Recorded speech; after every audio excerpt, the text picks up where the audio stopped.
Hello student, आप सभी लोगों का महादेव जी के क्लासेस में मैं स्वागत करता हूं। जैसा कि इलाहाबाद में लाइट की समस्या के कारण मैं वीडियो नहीं डाल पाया हूं और आज मैं लेके आया हूं अपना अगला वीडियो। आज हम पढ़ाने वाले आपको कुतुबुद्दीन ऐबक के बारे में। ठीक है, कुतुबुद्दीन ऐबक का कार्यकाल 1206 से लेकर के 1210। आइए देख लेते हैं ऐबक के बारे में। जो ऐबक है, जैसे अपने यहाँ गारो खासी जयंतिया जो जनजातियां हैं, उसी तरीके से तुर्किस्तान में ऐबक नामक जनजाति थी। ठीक, ये ऐबक का तुर्की शब्द में इसका अर्थ होता है चंद्रमा का देवता। ठीक है, अब हम यहाँ के बाद सीधा आते हैं ऐबक के बारे में। ठीक, कहते हैं कि ऐबक जो था बचपन में ही अपने परिवार से बिछड़ गया था और एक व्यापारी द्वारा उसे निसापुर के बाजार में लाया गया था। ठीक, निसापुर के बाजार में ही काजी अब्दुल अजीज कुकी ने ऐबक को खरीदा था।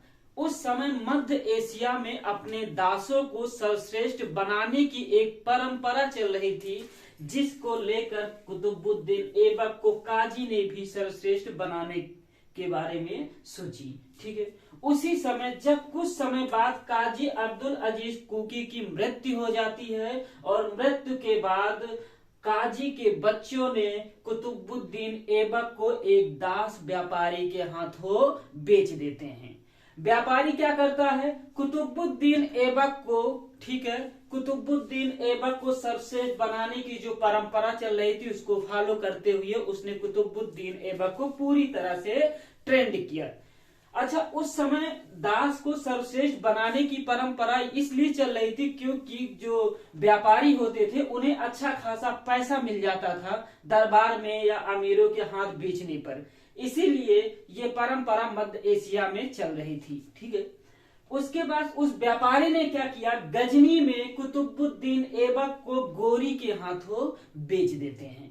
गोरी क्या करता है, गोरी कुतुबुद्दीन ऐबक की योग्यता को देखते हुए अमीर ए आखुर का पद दे देता है।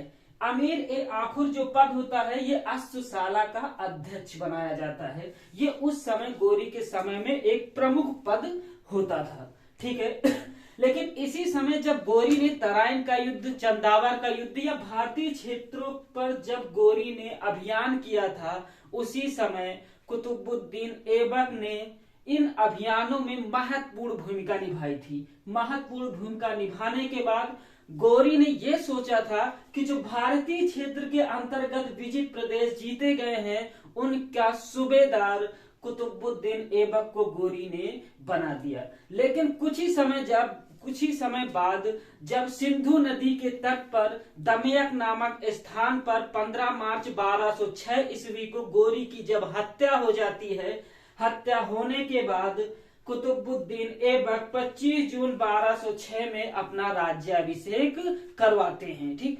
राज्याभिषेक करवाने के बाद आइए देख लेते आगे। इसके कुतुबुद्दीन ऐबक के दो प्रतिद्वंदी खड़े हो गए क्योंकि उस समय गोरी के 3 प्रमुख दास थे। ठीक, पहला ऐबक थे, दूसरा कुबाचा थे, तीसरा इल्दौज थे, जो उस समय प्रमुख क्षेत्रों के अंतर्गत आते थे।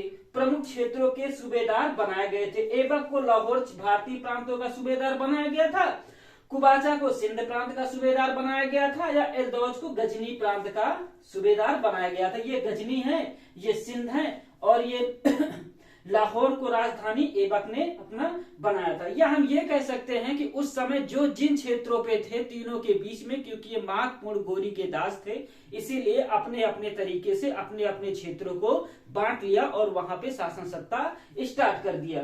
ठीक है, जब ऐबक ने ये सोचा कि हमारे 2 प्रतिद्वंदी है, तो कुबाचा था, क्योंकि भारतीय क्षेत्र उस समय अपने आप में भी एक सर्वे सर्वा था, इसीलिए दोनों की नजर भी भारतीय क्षेत्रों पर पड़ी। ऐबक ने क्या किया, कुबाचा के साथ अपनी सिस्टर की शादी कर दी, जिससे कुबाचा और ऐबक के बीच में जो संबंध थे वो अच्छे हो गए। ठीक है, लेकिन कुछ ही समय बाद इसी पीरियड में एक गोरी का एक और दास था जिसका नाम था बख्तियार खिलजी। उसी समय बख्तियार खिलजी ने ठीक बंगाल पर अभियान किया। उस समय बंगाल में सेन वंश का राजा लक्ष्मण सेन थे, नदिया को राजधानी बना के अपना शासन सत्ता संभाल रहे थे। बख्तियार खिलजी ने बख्तियार खिलजी ने बंगाल पर इतनी तेजी से अभियान किया कि वहां के जो राजा थे या वहां के जो दरबारी थे, उन्होंने सोचा बख्तियार खिलजी को कि ये घोड़े के व्यापारी हैं, इसीलिए उनकी पूरी सेना जो थी वो पीछे रह गई थी और बख्तियार खिलजी कुछ ही सैनिकों के साथ महल तक पहुंच गया। और महल पर पहुंचने के बाद एकाएक उसने लक्ष्मण सेन के सैनिकों पर आक्रमण कर दिया। इससे घबरा करके लक्ष्मण सेन क्या करते हैं, बंगाल को छोड़ देते हैं, ठीक। और बंगाल को बख्तियार खिलजी क्या करता है, जीत लेता है। लेकिन कुछ ही समय बाद बख्तियार खिलजी की हत्या अली मर्दान कर देता है और अली मर्दान को कुतुबुद्दीन ऐबक अपना सूबेदार बंगाल प्रांत का बना देता है, ठीक। आइए इसके आगे देखते हैं, ठीक है। लेकिन अचानक जब वो राजपूतों के जिस समय गोरी की हत्या हो जाती है, हत्या होने के बाद जो राजपूतों के जो क्षेत्र थे, कालिंजार, ग्वालियर, बदायूं, ये अपने आप में स्वतंत्र होने लगे थे, फिर भी ऐबक ने इन विद्रोहों को शांत कर दिया था।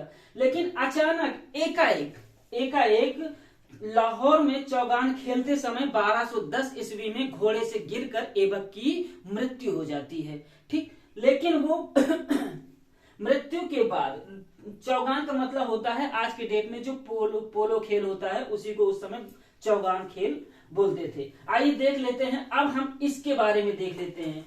राजधानी कुतुबुद्दीन ऐबक ने अपनी राजधानी लाहौर को बनाया था, ठीक। लाहौर उपाधि उसने लाख बख्श का मतलब होता है लाखों का दान करने वाला। पील बख्श दूसरी उपाधि, पील बख्श का मतलब होता है हाथियों का दान लेने वाला। हातिम द्वितीय उसकी उदारता पूर्वक स्वभाव के कारण उसको हातिम द्वितीय की उपाधि दिया गया था। कुरान खान, काजी अब्दुल अजीज कुकी से कुरान की आयतें सुन करके उसको कुरान की आयतें रट गई थी, इसीलिए अजीज कुकी ने उसको कुरान खान की उपाधि दी थी। मलिक ए सिपा सालार की उपाधि गोरी ने कुतुबुद्दीन ऐबक को दिया था, ठीक। आइए कुछ चीजें प्रमुख देख लेते हैं, ठीक। कुतुबुद्दीन ऐबक के जो दरबारी विद्वान थे वो फकरे मुदब्बिर थे और हसन निजामी थे, बल्कि फकरे मुदब्बिर जो थे ये वजीर भी थे कुतुबुद्दीन ऐबक के, ठीक। और देख लेते हैं कुतुबुद्दीन ऐबक के कुछ प्रमुख कार्य भी थे, जैसे कुव्वत उल इस्लाम मस्जिद ये दिल्ली में बनवाया था। तो आपसे क्वेश्चन पूछा जाएगा, कुव्वत उल इस्लाम मस्जिद का निर्माण किसने करवाया था, कुतुबुद्दीन ऐबक ने। कहाँ करवाया था, दिल्ली में।